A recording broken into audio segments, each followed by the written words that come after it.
Hello and welcome to the Unit 9 Section 2 video on three-dimensional figures. So we're going to start off by talking about how we classify three-dimensional figures. Another term for a three-dimensional figure is a solid, and it can be made up of flat or curved surfaces. Each flat surface is called a face.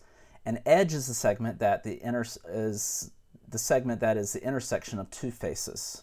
Okay, so here in the figure here we have a face, and then we have an edge where two faces meet. And then a vertex is a point that is the intersection of three or more faces. So a vertex is basically your corners. So we have different types of three-dimensional figures that come about. We have a prism, which is formed by two parallel congruent polygonal faces called bases connected by faces that are parallelograms. Okay, so here we have two bases that are triangles, and then all of the edges of our triangles are connected by a parallelogram, and in this case, a rectangle. A cylinder is formed by two parallel congruent circular bases and a curved surface that connects the bases. So we have a circle on the top, a circle on the bottom, and then they are connected all the way around by a curved surface. A pyramid is formed by a polygonal base and a triangular faces that meet at a vertex. So here we have a triangle base, and then we have faces that meet at a vertex. And then a cone is formed by a circular base and a curved surface that connects to a vertex. So you have a circle at the bottom, this whole outer part is curved and meets at a point, and that is our vertex. Now a cube is a prism with 6 square faces. Other prisms and pyramids are named for the base, the shape of their bases. So here we have a triangular prism because the base is a triangle, a rectangular prism because the base is a rectangle, a pentagonal prism because the base is a pentagon, and a hexagonal prism because the base is a hexagon. Same can be said for pyramids. Here we have a triangular base, rectangular pyramid, a pentagonal pyramid, and a hexagonal pyramid. You can also have a square pyramid. All right, so now let's do a little bit of classification. We're going to classify each of these two figures. So for A here, this figure, since we have a rectangular base, this is a rectangular pyramid. Rectangular pyramid. Okay, the vertices are A, B, C, D, and you also have the vertex at the top, E. So A, B, C, D, and E. Now our edges, we have several of them. We have AB, BC, CD, and DA, or AD. So let's name those for the base. AB, we have BC, we have CD, and then we have AD. We also have the edges that come up to the top vertex. So we have AE, BE, CE, and DE, all of which are segments. And then for the base, our base is rectangle, ABCD. Now for B here, this figure is a cylinder. Now a cylinder has no vertices and it has no edges. Remember, edge has to be straight, so there are no straight lines here. The bases, there are two of them.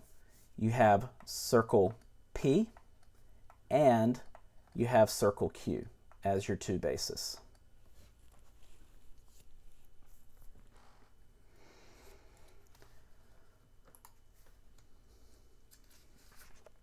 Now let's talk about identifying a three-dimensional figure from a net. So a net is a diagram of the surfaces of a three-dimensional figure that can be folded to form the three-dimensional figure. So a net is what you would print out on, say, a piece of cardstock or construction paper. You would cut that net out, and then you can form the shape of your three-dimensional figure using that net. Okay? To identify a three-dimensional figure from a net, look at the number of faces and the shape of each face. So for A here, we have a triangle here and a triangle here. If we were to fold those and then fold these two pieces, we would end up with a triangular prism.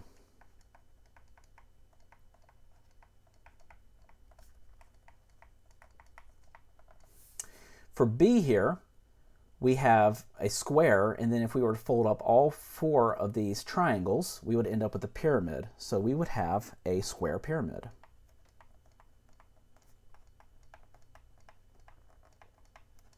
For C, again, if we take this triangle and fold up all the other triangles, we would have a triangular pyramid.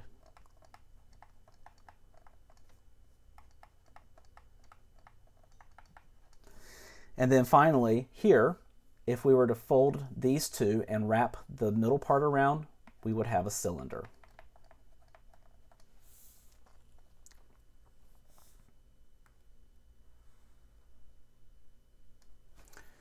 We can also describe cross-sections of three-dimensional figures. A cross-section is the intersection of a three-dimensional figure and a plane. So we're going to describe each cross-section here. So for this one, this cross-section of this pyramid, we end up with, if you look here, a triangle, because look at the base. We have a triangle here. So if we were to do a cross-section through part of this triangular pyramid, we would end up with a triangle. If we were to do a cross-section through a cylinder, we'd end up with a circle. And if we do a cross-section through a hexagonal prism, we would end up with a hexagon. So a cross-section of a three-dimensional figure is going to be some two-dimensional figure.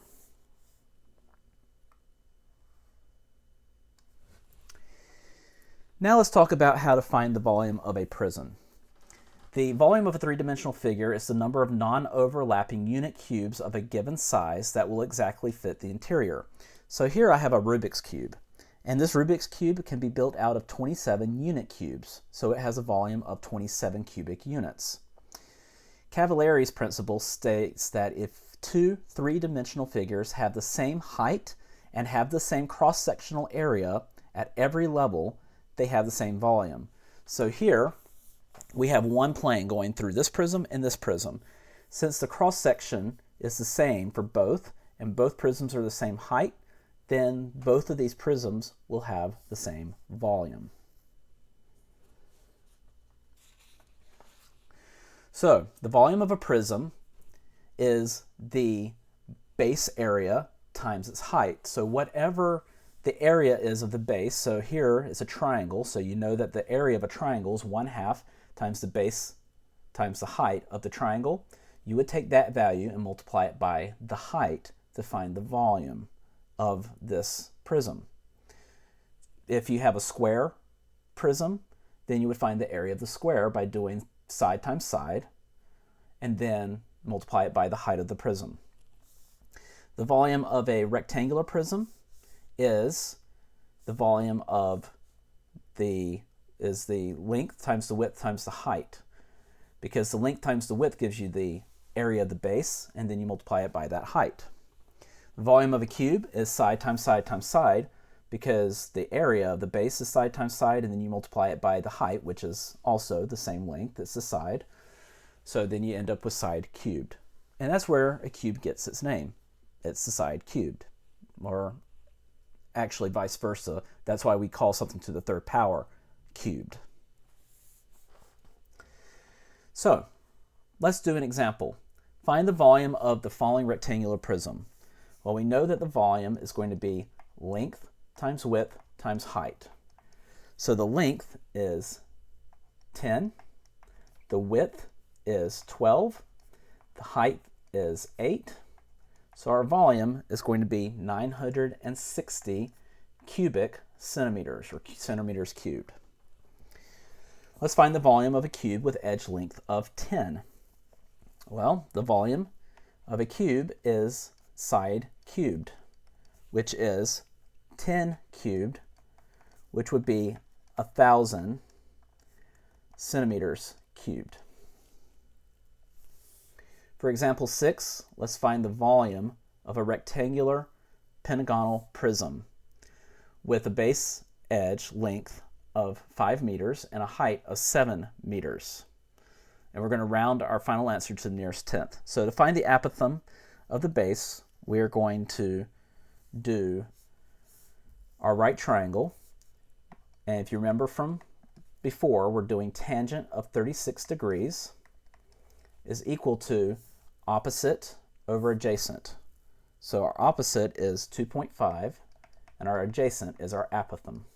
So our apothem is going to be 2.5 divided by tangent of 36 degrees. So now let's use that to find the area of our base. So our base area is going to be 1/2 the apothem times our perimeter.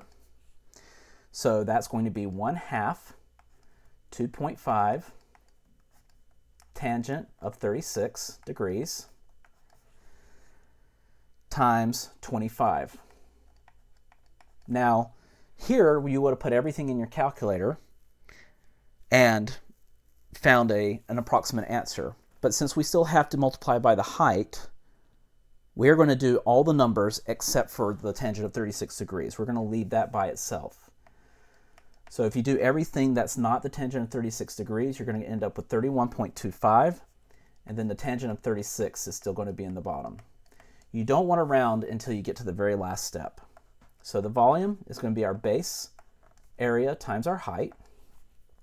So our base area is 31.25 over tangent of 36 degrees. Our height is 7. And now you put that in your calculator to get the approximate answer. And that's going to be 301.1 meters squared, or actually meters cubed, because we're talking about volume here.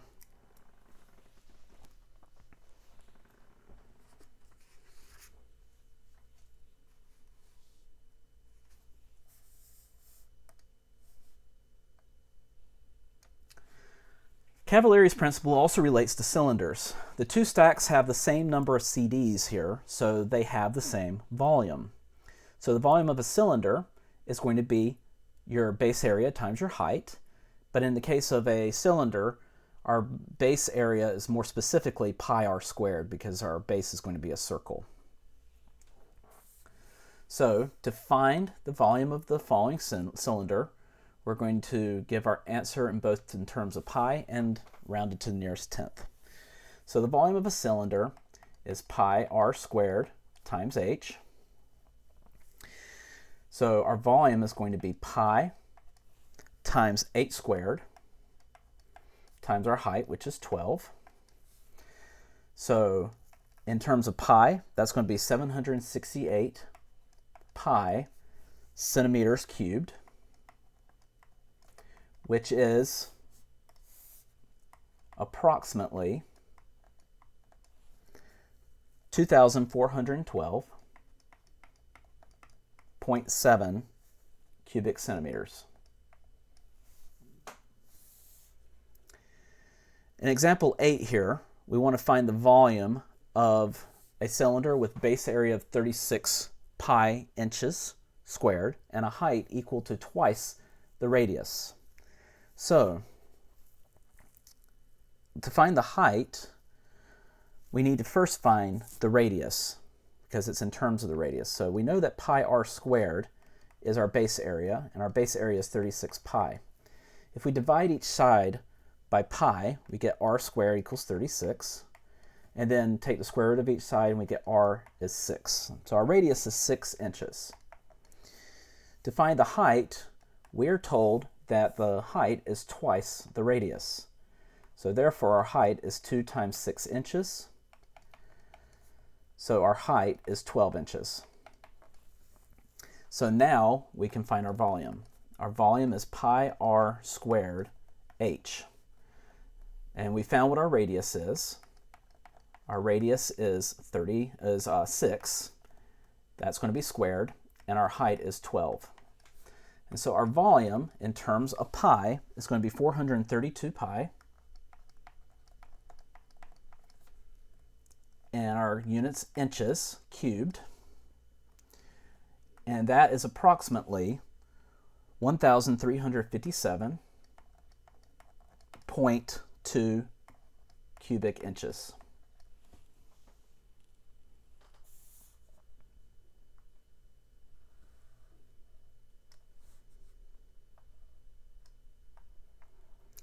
Now let's talk about the volume of a pyramid. The volume of a pyramid is related to the volume of a prism with the same base and height. The relationship can be verified by dividing a cube into 3 congruent square pyramids as shown. Okay, so we take our cube and we can divide it into 3 congruent pyramids. The square pyramids are congruent, so they have the same volume. The volume of each pyramid is 1/3 of the volume of the cube. And that is where this formula comes from. That's where the 1/3 comes from in this formula. The volume of a pyramid with a base area of B and a height h is 1/3 of the base area times the height. So with that in mind, let's do a couple of examples of finding the volume of pyramids. So we want to find the volume of a rectangular pyramid. So we're going to do 1/3 base times height. So we have a length and a width of 7 and 9. So our base is 7 times 9, and our height is going to be 12. And if you do all of that together, you get 252 cubic feet. And that's all there is to it. Here we're given a figure. So very similarly, we are going to do 1/3 of the base area times the height. The base area is going to be 4 times 4, or 4 squared, because it's a cubed, or a square. And then our height is 6. And if you do all of that, you get 32 cubic inches.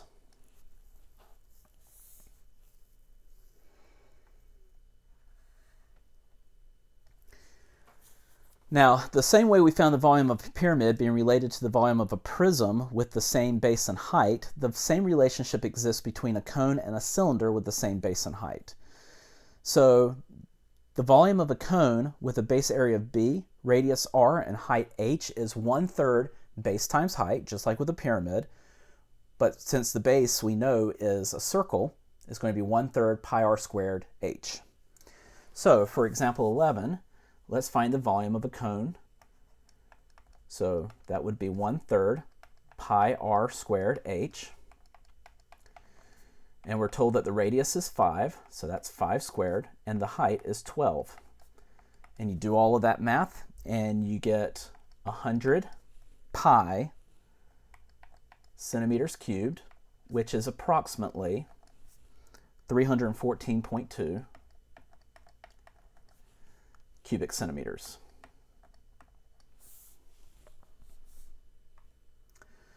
In example 12, we want to find the volume of a cone with a base circumference of 21 pi centimeters and a height of 3 centimeters less than twice the radius. So let's see what we can figure out with here. We know that the circumference is 2 pi r and the base circumference is 21 pi. So we can use that to find what our radius is. Divide each side by pi and you get 2r equals 21, divide by 2, and you get your radius is 10.5 centimeters. Now to find the height. We are told that the height is 3 less than twice the radius. So that's 2 times the radius minus 3. We know that the radius is 10.5. So we've got 2 times 10.5 minus 3. So our height is going to be 18 centimeters. And so finally, we go to our volume. 1/3 pi r squared times h. So the volume is going to be 1/3 pi times our radius, which we found to be 10.5, squared times h, which we found to be 18. So we do all that math. We get that the volume is 661.5 pi cubic centimeters, which is approximately 2078.2 cubic centimeters.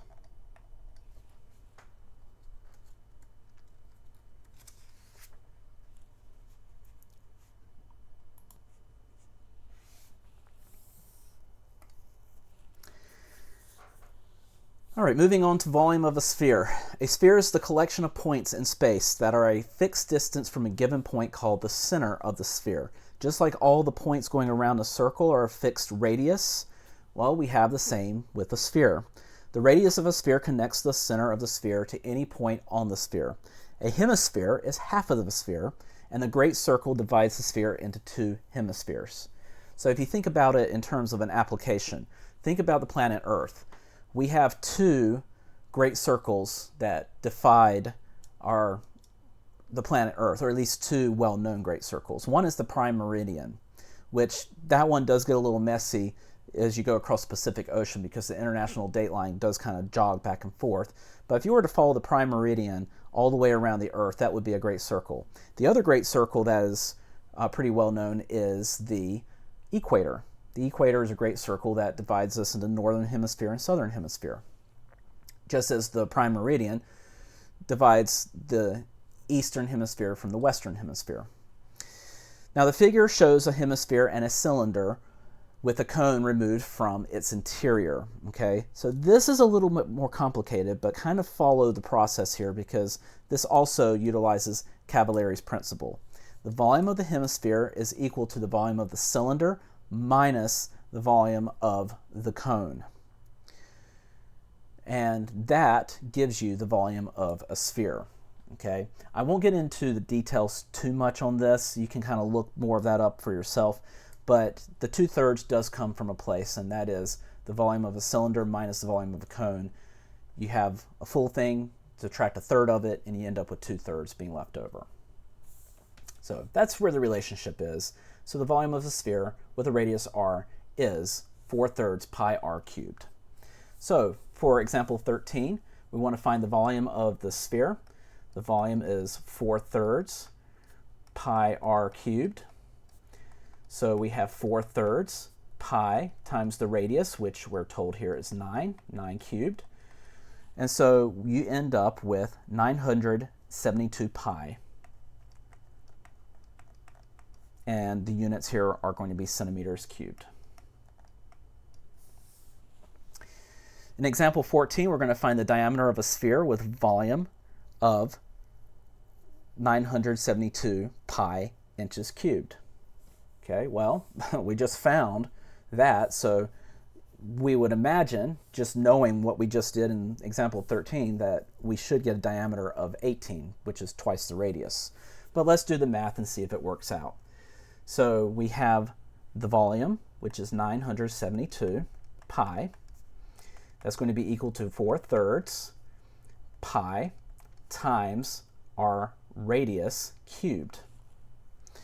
Okay, divide each side by pi, and then multiply each side by 3/4, and you end up with 729 is equal to r cubed. And so if you take the cube root of each side, you get that r is 9 inches. And so therefore the diameter has to be twice that, which is 18 inches. Example 15, we are finding the volume of a hemisphere, and we're going to give our answer in terms of pi. Well, if the volume of a sphere is 4/3 pi r cubed, half of 4/3 is 2/3. So the volume is going to be 2/3 pi r cubed. So we have 2/3 pi, our radius here is 4. We're going to cube that. And so we end up with 128 over 3. And then pi is in there, meters cubed.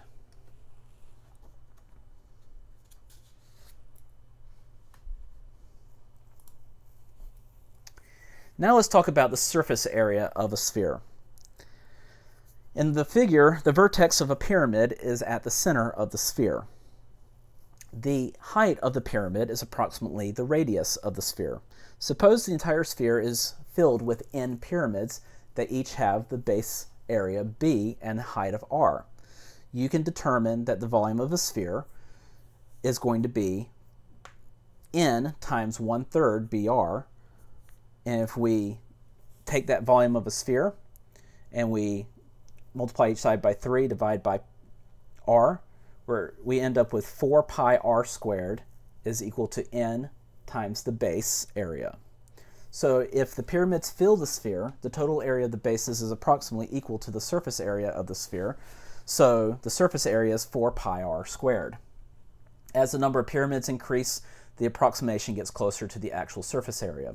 This is very similar to how we did the area of a circle. We lined up our triangles, made our parallelogram, and the more triangles we split it up into, the closer we got to the parallelogram. This is the three-dimensional equivalent of it. Instead of using triangles, we're using pyramids. The more pyramids we use, the closer we get to the sphere itself. So the surface area of a sphere is 4 pi r squared.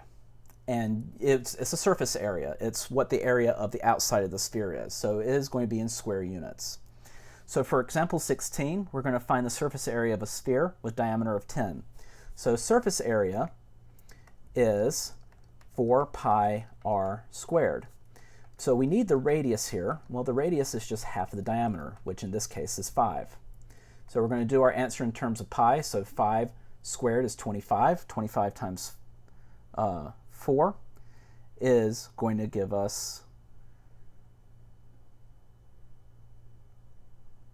100. So we have 100 pi square feet.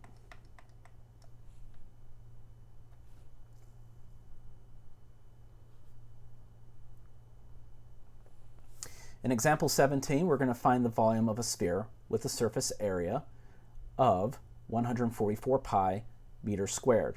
Okay, so if we know what the surface area is, we can just go ahead and plug that in to find our radius. So our surface area is 144 pi.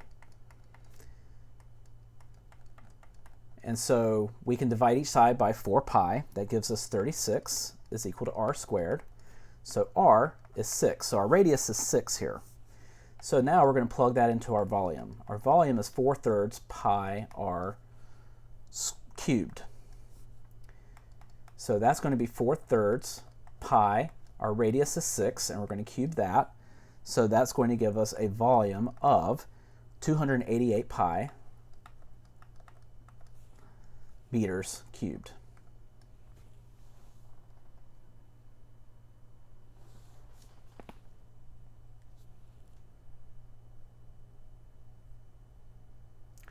All right, for example 18.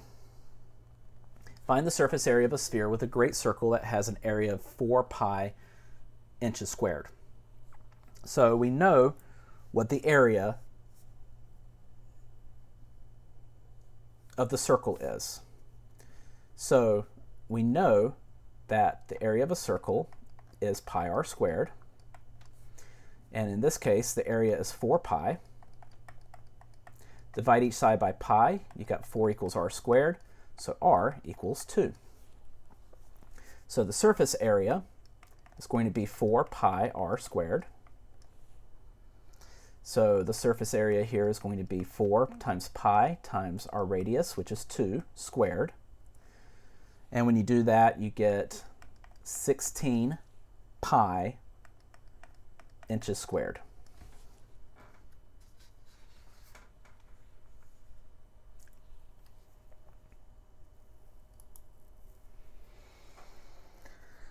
All right, so now, what if we have a composite figure? So if you remember back to the beginning of section 1, we talked about tangrams. You can add up all the individual pieces and get the total area. You can do the same thing with volume.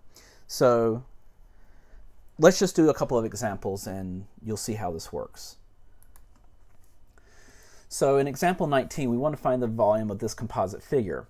Well, it's made up of a cylinder and a prism, a triangular prism.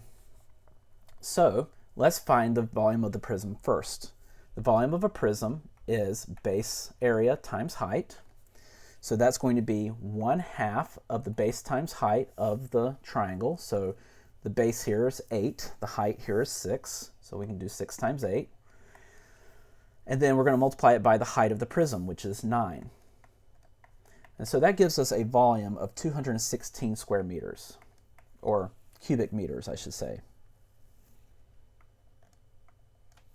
The volume of the cylinder is base times height of the cylinder, which the base in this case is pi r squared, that's the base area, times the height. So we have pi r squared. Well, the radius of this cylinder is going to be 5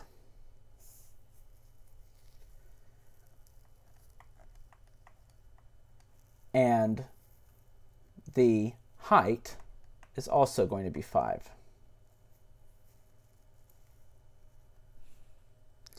And so that's going to give us a volume of 125 pi. Again, cubic meters. So to find the total volume, we're going to add the pieces. And so the pieces here are going to be 216 cubic meters plus 125 pi cubic meters. And we're going to find what that is rounded to the nearest tenth, and it is going to be an approximation. So let me adjust my notation there. So it's going to be approximately 608.7 cubic meters.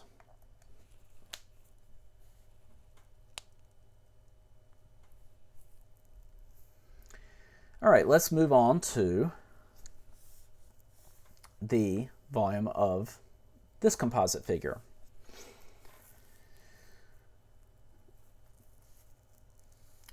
So here we have the volume of a cylinder, which is pi r squared h. So here we have pi. The radius of the cylinder is 2, and the height is 2. And so we are going to end up with 8 pi cubic inches. The volume of the cone is going to be 1/3 pi r squared h. So we have 1/3 times pi times the radius, which is 2, and the height, which in this case is going to be 3. You find that by doing 5, the height of the whole thing, minus the height of the cylinder, which gives you the height of the cone, which is 3. And so here you get 4 pi inches cubed. So for the total volume, you're going to add up the 8 pi plus the 4 pi, and that is going to give you approximately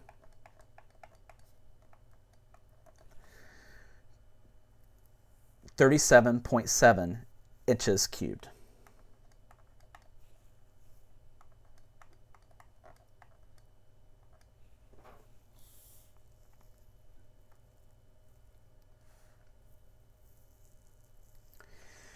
Okay, we're going to wrap up this section of the unit, and really the unit altogether, with a topic called geometric probability. And this is actually going to bridge us a little bit into the final unit, that being Unit 10. So the set of all possible outcomes of an experiment is called the sample space. Any set of outcomes is called an event. If every outcome in the sample space is equally likely, the theoretical probability of an event is the number of outcomes in the event divided by the number of outcomes in the sample space. So the geometric probability is used when an experiment has an infinite number of outcomes. In geometric probability, the probability of an event is based on a ratio of geometric measures such as length or area. The outcomes of an experiment may be points on a segment or in a plane figure. 3 models for geometric probability are shown here.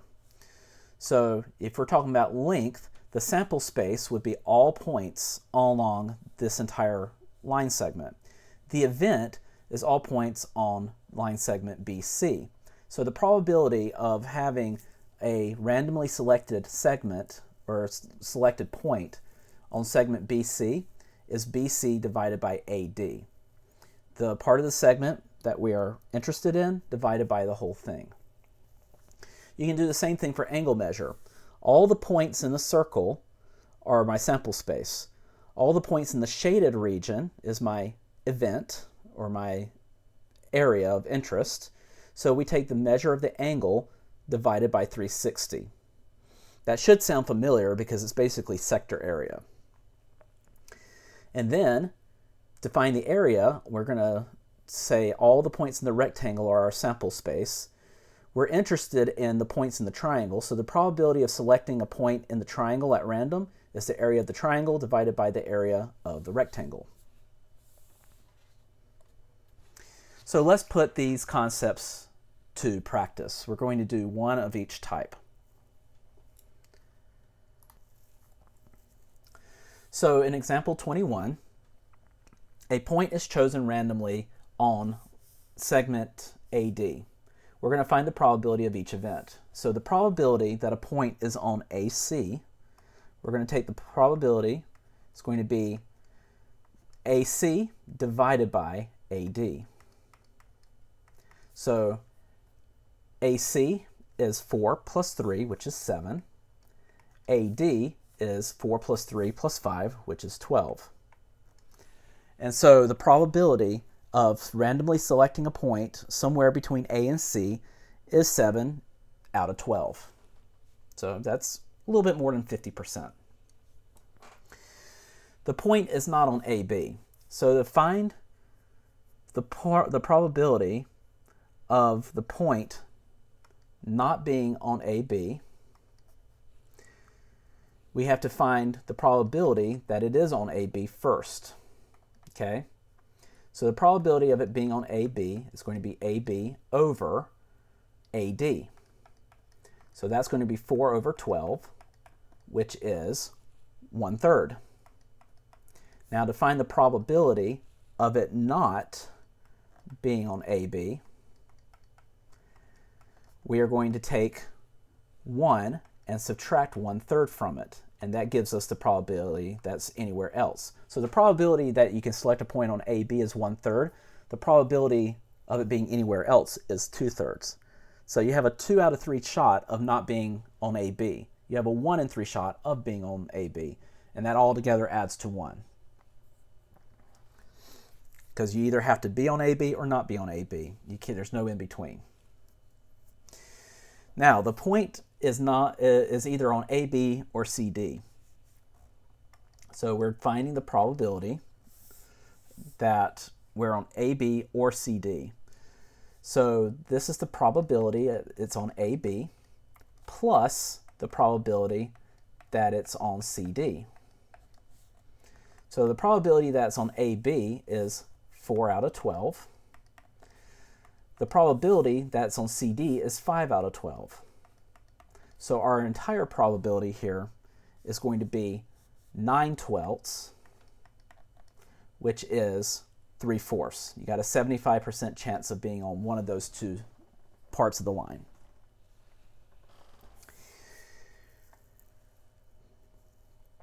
For example 22, we're using the spinner to find the probability of each event. So what's the probability that the pointer lands in the 80-degree sector? Okay, so we know that everything together makes 360.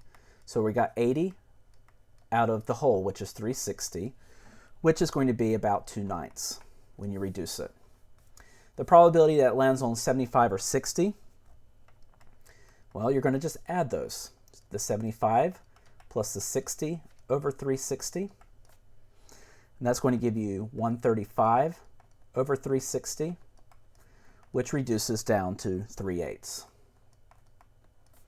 And then the probability that the pointer not landing on 100, well, you're just going to take the whole thing, subtract the 100, because we're interested in everywhere else.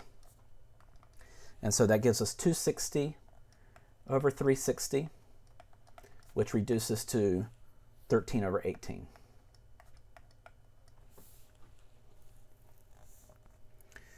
And then finally, example 23.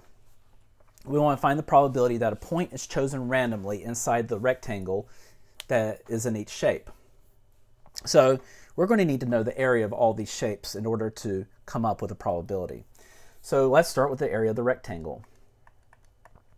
Base times height. The base is 48. the height is 24. So the area is 1,152 square feet. The area of the triangle, that's going to be 1/2 the base times the height. So we have 1/2 of the base, which is 10, and the height, which is 10. So 10 times 10 is 100, half of 100, 50 square feet. Area of a trapezoid, 1/2 base 1 plus base 2 times the height.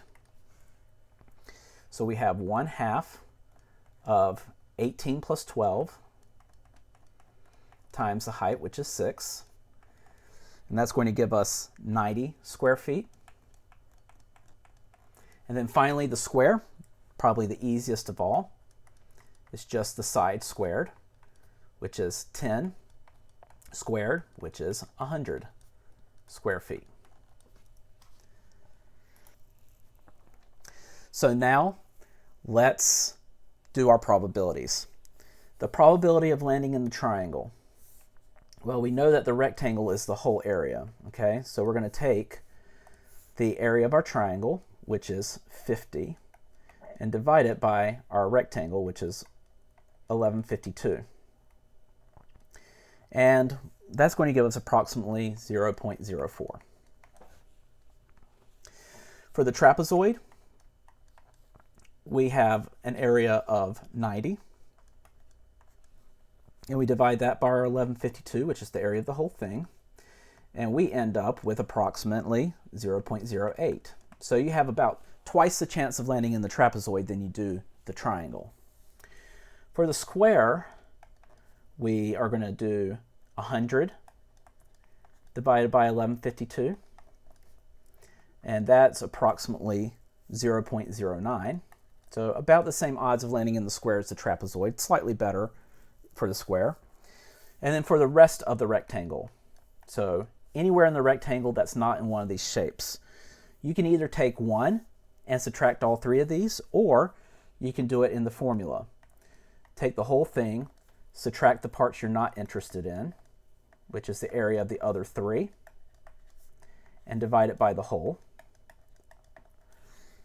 And so that gives us 912 over 1152, which is approximately 0.79. And if you add up all 4 of these, they do all add up to 1, so it all does work out. All right, so that finishes off Unit 9. This is a little bit of kind of taking all the shapes that we have learned about over the course of this geometry course and working with them to find area and volume. We did a little bit of surface area, we did a little bit of perimeter, and then we finished up with a little bit of geometric probability, which utilized some of the area concepts. In the final unit that is coming up, we are going to branch off of geometry a little bit and give you a little bit of an introduction to statistics. This last unit you may find helpful if you are moving on to a probability and statistics class. This will kind of give you a little bit of a jump start on that. So that's coming up in the next unit.